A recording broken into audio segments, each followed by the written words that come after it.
वह आधिकारिक रूप से ब्रिटिश साम्राज्य का गुलाम बन चुका था।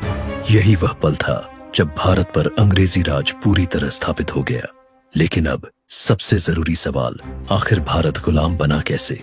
क्या सिर्फ अंग्रेजों की ताकत से? नहीं, सच इससे ज्यादा कड़वा है। भारत इसलिए गुलाम बना क्योंकि अंग्रेज चालाक थे, लेकिन उससे भी ज्यादा इसलिए क्योंकि भारत बटा हुआ था। भारत इसलिए गुलाम बना क्योंकि कुछ भारतीय राजाओं ने अपने स्वार्थ के लिए अंग्रेजों का साथ दिया। भारत इसलिए गुलाम बना क्योंकि गद्दारी, लालच और सत्ता की भूख देश हित पर भारी पड़ गई। भारत इसलिए गुलाम बना क्योंकि जब एक राज्य लड़ रहा था, दूसरा तमाशा देख रहा था। जब एक नवाब गिर रहा था, दूसरा खुश हो रहा था। जब एक साम्राज्य टूट रहा था, कोई एक राष्ट्रीय चेतना नहीं थी जो सबको जोड़ सके। अंग्रेजों के पास अनुशासन था, रणनीति थी, नौसेना थी, आधुनिक हथियार थे, पूंजी थी, औद्योगिक क्रांति का फायदा था। लेकिन भारत के पास संख्या, संसाधन, सभ्यता और संपत्ति होने के बावजूद एकता की कमी थी। और इतिहास बार बार यही सिखाता है कि कोई बाहरी ताकत तब तक किसी महान देश को गुलाम नहीं बना सकती जब तक वह देश अंदर से कमजोर ना हो जाए। अंग्रेजों ने भारत को सिर्फ जीता नहीं, उन्होंने भारत की कमजोरियों का फायदा उठाया। उन्होंने व्यापार को हथियार बनाया, उन्होंने राजनीति को जाल बनाया, उन्होंने भारतीय सैनिकों को अपने लिए इस्तेमाल किया, उन्होंने भारतीय खजाने से अपनी सेना चलाई, उन्होंने भारतीयों को आपस में लड़वाया, उन्होंने कानून के नाम पर कब्जा किया, उन्होंने शिक्षा, प्रशासन और न्याय की ऐसी व्यवस्था बनाई जो ऊपर से आधुनिक दिखे लेकिन भीतर से नियंत्रण का साधन बने। लेकिन कहानी यही खत्म नहीं होती, क्योंकि जिस भारत को अंग्रेजों ने गुलाम बनाया, उसी भारत ने आगे चलकर उन्हें यहाँ से भगाया भी।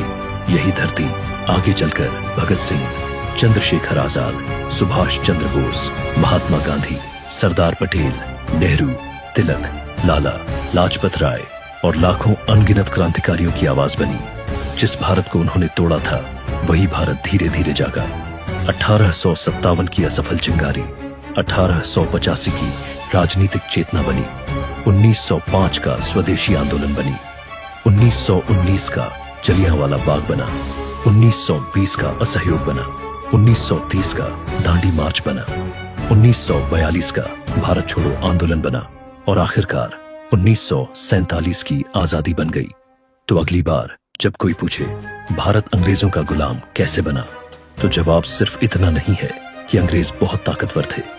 असली जवाब है, अंग्रेज चालाक थे, संगठित थे, निर्दयी थे। लेकिन भारत की हार की सबसे बड़ी वजह भारत की अपनी बिखरी हुई ताकत, आपसी फूट, गद्दारी और राजनीतिक असंगठन था। और यही इस कहानी का सबसे बड़ा सबक है। अगर कोई देश अपनी एकता खो दे, अगर लोग अपने स्वार्थ को राष्ट्र से ऊपर रख दे, अगर अंदर से दरारें पड़ जाएं, तो बाहर वाला दुश्मन ज्यादा मेहनत नहीं करता, वह सिर्फ इंतजार करता है। भारत की गुलामी की कहानी सिर्फ हार की कहानी नहीं है, यह चेतावनी की कहानी है।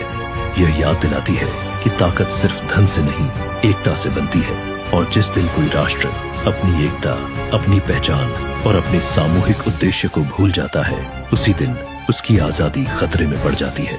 इसलिए इतिहास को सिर्फ याद मत करो, उससे सीखो, क्योंकि भारत एक दिन में गुलाम नहीं बना था, उसे धीरे धीरे तोड़ा गया था। और जो देश धीरे धीरे टूटता है, वह तभी बचता है जब लोग समय रहते जाग जाएं। अब सच सच बताओ, अगर उस समय भारत के राजा एकजुट होते, तो क्या अंग्रेज कभी इस देश पर राज कर पाते? अपना जवाब कमेंट में जरूर लिखना, हाँ या नहीं। और ऐसी ही असली इतिहास की कहानियों के लिए चैनल को सब्सक्राइब करना मत भूलना।